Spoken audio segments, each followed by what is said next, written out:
Welcome to Here's the Deal, where we educate, elevate, and inspire entrepreneurs. On Here's the Deal podcast, we bring 30 years of business banking experience to you.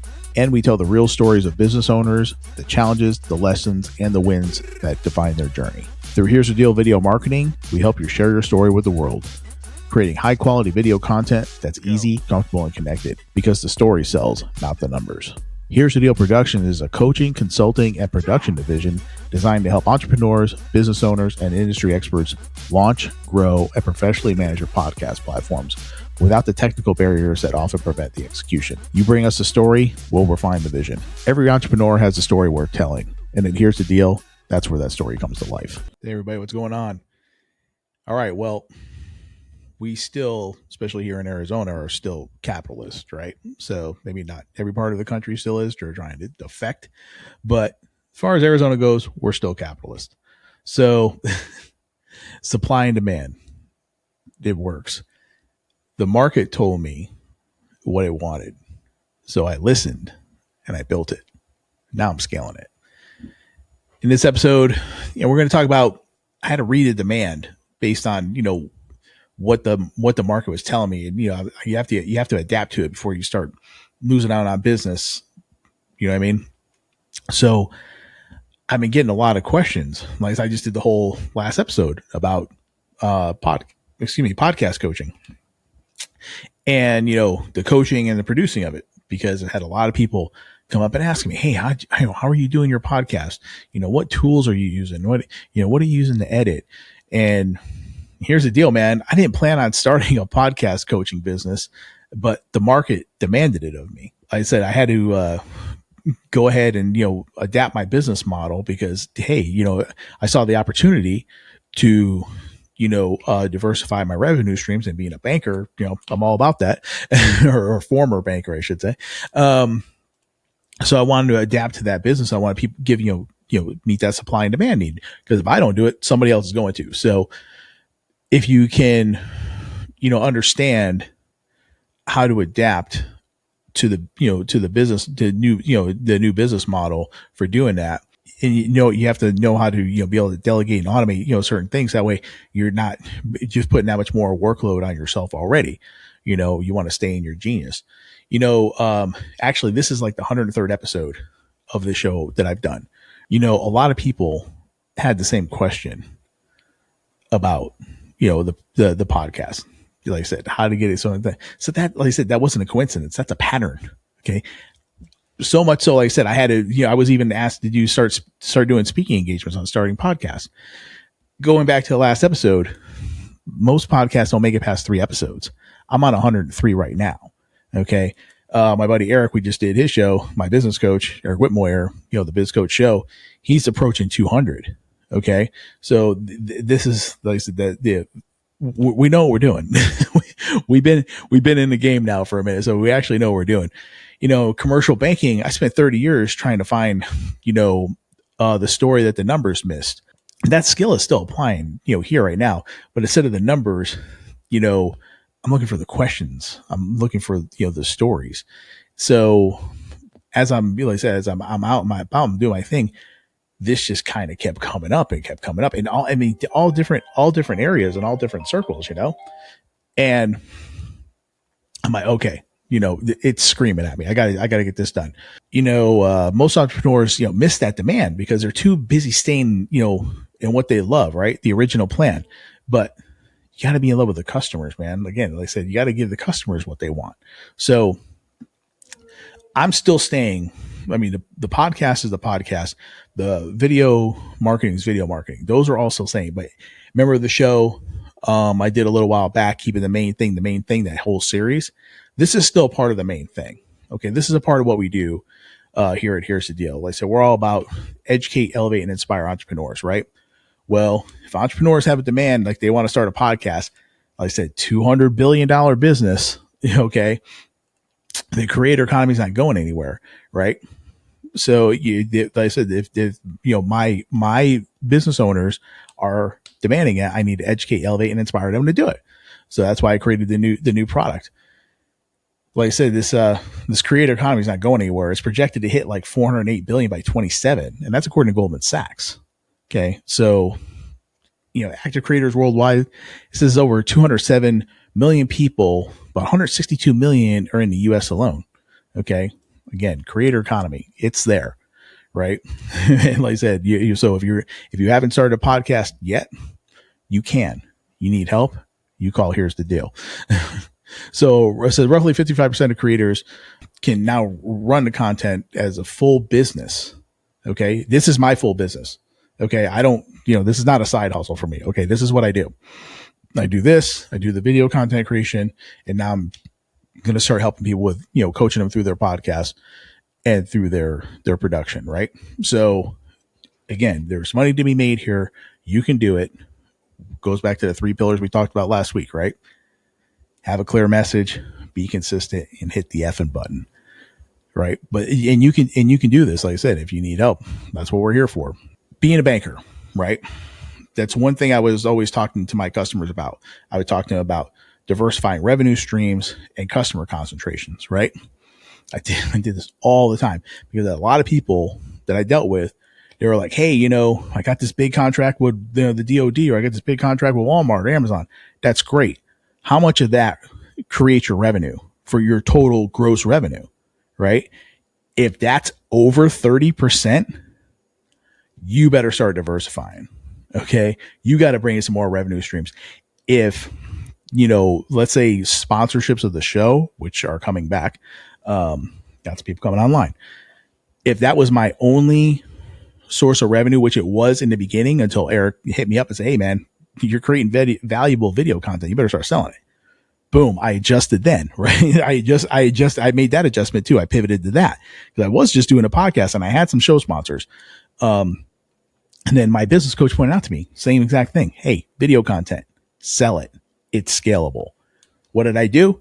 Created the marketing side, started doing that, right? Easy, comfortable, and connected. That's what we're doing on the video side. Same thing with the podcasting, right? You bring us the story, we're going to refine the vision, right? So that's what we're doing. But the diversifying the revenue, can earn you like 75,000 more on average than just a single stream for a creator. Think about that. Okay. You can, you can really bring in that extra, far, above and beyond what you were doing. You don't want to run away from that. You want to embrace it, and it's going to be hard. Okay. But you have to think about it. If, here's the deal. If my mission wasn't to educate, elevate, and inspire, I wouldn't, I have to inspire myself too, to be able to, take on these new roles. But the one thing that we're doing, like I said, is we're doing it correctly. Like I said, I'm not trying to do this all myself. Okay. I know enough to say, hey, you know what? I can't do this. Plus it's not my genius. Okay. I could do it for Eric. I do it for my business coach. And I produce my show now, but now I got a couple people that want to produce the show for me. I start bringing those people on, and that's less stuff I have to do. Okay. And what does that allow me to do? Allows me to stay in my genius. Okay. Allows me to go out and connect with people and talk to them. And that's where I shine. That's where I thrive. Okay. When I came up with a new product, I had to come up with the new slogan. I say, hey, you bring us the story, we refine the vision. That's my whole offer in 7 words. Okay. That's the hook right there. You got to let people know what it is that you're doing, so that way they know the full scope. I monetize it because if you give it away for free, it doesn't scale. You know what I mean? But when you put a price to it, now people are going to start valuing it. Now, like, okay, and plus it makes it sustainable to me. Okay. My time is valuable. I can't be sitting around going around coaching, basically giving away, the milk for free. You got to buy the cow, right? like the old saying says, I have the expertise now and I have the knowledge, and you're going to have to pay for it if you want it. So I'm willing to help people, here and there, but at the same time, hey, I got to feed my family too. I'm not selling, coaching. I'm not really selling editing. Again, staying in my genius, what I'm selling is I'm selling the clarity. I'm selling the message. I'm selling the strategy on how to create the story. The production is just delivery vehicle of that. Okay. So that's why I know I have to delegate that.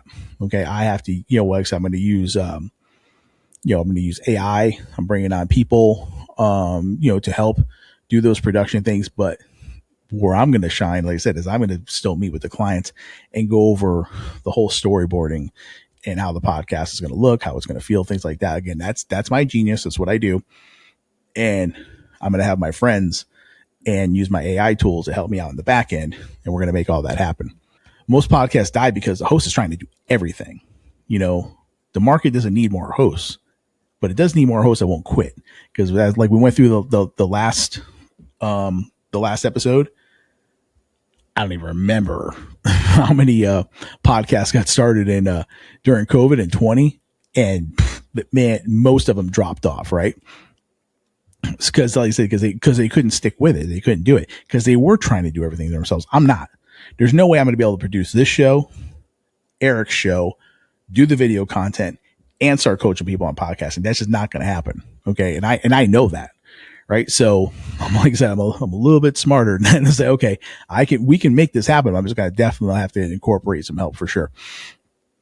It's because podcasting, I said, monthly listeners was like 158 million in the US alone. Like, the numbers are there. It's staggering. Like I said, $200 billion business. Get a piece of that action. Okay. And again, you don't have to do it on your own. Here's the deals here to help. Right. The market growth is projected, I guess, like in 24, it hit like 32 billion, and then it's going to be up to 130 billion by 2030. That's just the projected growth of it. Again, these numbers are just staggering to me. So the market's not saturated. You're not too late, but you better start doing it now. I know AI isn't going to replace me. It's going to remove those bottlenecks because, again, if I try to do my show, Eric's show, and if I'm trying to help somebody else do their shows too, things like that, there's going to be such a bottleneck. There's only one of me. So that's like, there's no way that's going to happen. AI can't replace me developing the strategy. AI can't replace me storyboarding with a client and drawing out their story and their why. That's something AI is never going to be able to do. I won't say never, but it's definitely not doing it now. So, but that's where we come in. I mean, hey, I use AI. I'm using it to get my transcripts. I do, for my hook generators, captions, cutting the reels, things like that, SEO search. I mean, I use it. Believe me, I use it a lot. I got Claude, I got Chat. Sometimes I even use Gemini. I use all three of them if that's what it takes. Excuse me. So, but let me tell you where I'm not using it. Okay. This conversations. Okay. My conversations with my clients. Okay. AI is not going to do that for you. Okay. That's not going to happen. So my guests and my clients know who they're dealing with. They're dealing with me. Decisions on, what stories to tell. I'm the one asking the questions. I'm the one hearing the things that it may be common to you. Some just kind of common out. Something you did when you were a kid, like when I talk about me being a serial entrepreneur since I was a kid, like I said, going out into those golf courses. Okay. And finding those golf balls in the river and, the streams and the ponds and cleaning up. I had my mother selling them at work because a lot of her coworkers were golfers. I tell that story. You're going to tell me something similar in those veins, things like that, or something about when you were a kid, this, that, and I'm going to hear it. That's a reel. We got to get that on tape. You know what I mean? AI's not doing that. AI's not, that's me. People should be worried about AI, flooding the space with junk because it does. I mean, it really does. But the human connection to these stories, I just talked to somebody the other day. I can't wait to get her on the show. She started her business. Okay. By necessity. So you want to talk about market demand? She had to start her own business because both of her kids were special needs kids. Okay. And she couldn't hold a regular 9-to-5 job and, drive to work and do this and that and third. And plus on top of that, her husband had a business. So she's like, hey, I'll help you support your business because, she's good with the customer service. She's good with the sales side. Just like me, I was getting a lot of demand for the podcast. She was getting a lot of demand from other business owners. Hey, can you help me with my business? And she did the exact same thing. She just pivoted and said, you know what? I might as well make a business out of this where I can help people with their sales process and I can help people with their customer service and things like that. And she's doing great. Again, The market was screaming at her, and she just made it happen. And it works out great for her because, like I said, now, she can, she's been taking care of, of course, she's been taking care of her kids for a long time, but, saying it filled that void where she makes her own schedule and she can take care of the kids, and do all that and run a successful business. So I can't wait to get her on, because that's going to be a great story. When she was telling me, I was like getting stoked about it. Right. So, again, if you're not, Eric and I were just literally just had a whole show on this, just recorded it earlier today and said, if you're not using AI yet, you're already behind. So you got to start using AI in your business as it is. And especially, like I said, if you're going to, start running a show, running a podcast, it's definitely a tool that you're going to have to do. You're going to have to use. 84% of creators are already using AI tools in 2026. 84%. Okay. Are you one of the 16%? Or are you part of the 84? I'm part of the 84. What does it say here? It says top earning creators use AI roughly 2 times more than the rest and see 2 to 5 times higher engagement. Okay.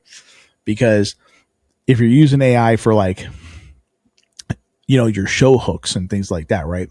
The titling, things like, AI, like I said, when I use the way I use AI, I'll take the transcript from the show. I'll throw it into chat, or I'll throw it into Claude. And I already prompted both of those. Hey, here's the social media platforms I'm on, like Google business page, LinkedIn, TikTok, Instagram, Facebook, and it customizes my posts based on all those platforms. It's already doing all the SEO. It's doing all the stuff already. You know how much time that saves me? It saves me so much, and it's more accurate. How am I supposed to know how the LinkedIn algorithm changed and this and that? But the AI is is already aware of that and customizes the message for that particular platform. Okay, and especially for like editing as well. I mean, well over 60% of creators right now are using AI for editing. I definitely use it. Like I said, we use it for, cutting the reels from the long form videos and things like that. It's like, AI is like electricity for creators, man. You're not going to cut out the hustle by using it, but you just got to learn how to, you got to learn how to adapt to it, or like I said, you're going to get lapped. Okay. Cause if I can't use AI to cut the reels from the long form, things like that, how many hours it's going to take me to get that done? And now, like I said, you still, again, AI is not perfect. AI is not the end all be all. Okay. So let's get that straight. You still have to monitor, because like I said, I had it making some forms for me. And like I said, and especially ChatGPT loves to get creative and add a bunch of shit that I didn't like. I'm like, where did you get this information? Because I didn't put it into you. So you're going to have to really pay attention to it. But at the same time, it really helps me. I'm hiring people now, right? It's not just me anymore. So now what do I have to do? Okay.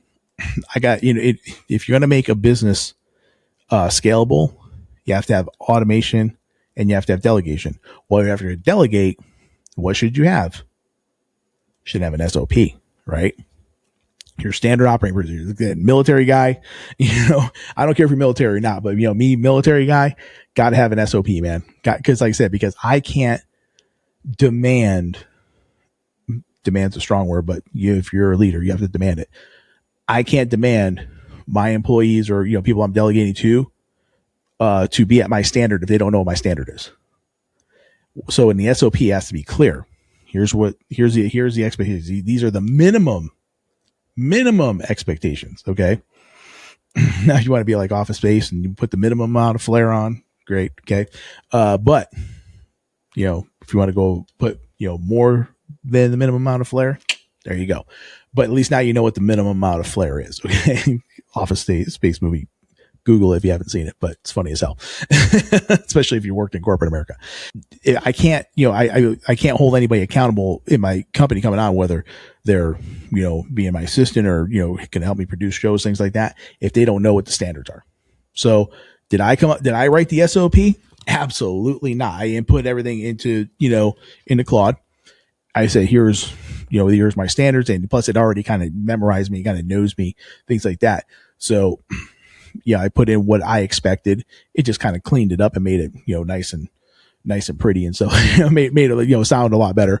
But it's clear cut. Okay. I'm like I said, I'm not doing it on my own. This is where AI is useful, because for me to sit down and do all these kind of things, again, it's keeping me out of my genius. Did I get into this to do video edits? And did I get into this to write SOPs? No. Is that where I shine? Not even close. Okay. But I'm still meeting the demands of my clients and my potential clients, because I'm giving them what they need. Being able to meet that supply, but doing it smartly. Okay. Bringing on staff, isn't an expense. Everybody's like, oh, I can't. I was just talking to a guy, and young guy running a construction company. He's killing himself. He's doing everything. He's answering the phone. I mean, he has somebody answering the phones, but he gets phone calls in the field, and he's doing, it's like, dude, you are killing yourself, man. He says, hiring more people is an expense. I said, no, it's a multiplier, man. It's a multiplier, because the less time he's on the phone dealing with, suppliers and stuff like that, the more time he's on the job bidding, okay, bringing in more revenue. That's the same way with me. If I'm sitting here behind the screen doing video edits or producing somebody else's show, all right, what is that going to do? All right, that's going to bog me down. No. Like I said, that's why I'm bringing on people now, because that's going to be my force multiplier. Okay, like I did with the video. Video is a force multiplier for you. People will be seeing your message while you're having those conversations. But hiring more people, getting VAs, or getting, in my case, getting, producers to come on board and help with the production, that's going to be my force multiplier. So I could be out, working with the clients. You don't want to get burned out. It's easy to get burned out when you're a solopreneur, right? You got to be able to let go of certain tasks. Okay. Like I said, delegation, I've done shows on this. Eric's done shows on this. The delegation part is a key. Using an AI tool is delegation. Okay. That may not seem like it as much, but think about it. If you hire somebody, say you hire an assistant, or you hire a salesperson or whatever, right? Office manager, whatever the need is, you're going to delegate certain jobs to them, things like that, certain obligations, responsibilities, however you want to word it. And you got to let them go. You hire the right people, you do it smartly, people that are, it's up to you to clearly voice the message of the business. Okay. And then it's up to get their buy-in. If they're not buying in, they're not going to do good work. If they're bought in on what you're doing, okay, when I bring on people and I tell them our main mission is to educate, elevate, and inspire entrepreneurs, okay, to get businesses going. If they're not down with that program, if they're down for the paycheck, I don't need them. Okay. But if they want to help spread that message and get other people starting up businesses or taking their business to the next level, to where they start hiring people and they can start delegating, things like that, that's what we do it. Here's the deal. Okay. And that's what you have to be focused on as well. So if you're not willing to delegate, you're not willing to let those things go, you're going to be the problem. You're going to be the bottleneck. All right. When you're looking at delegating, and I apologize because my landscapers are here. I delegated that. I'm not outside mowing my lawn, cutting my weeds. I got landscapers for that. And they just happen to be here right now. Awesome. Live show. It happens. All right.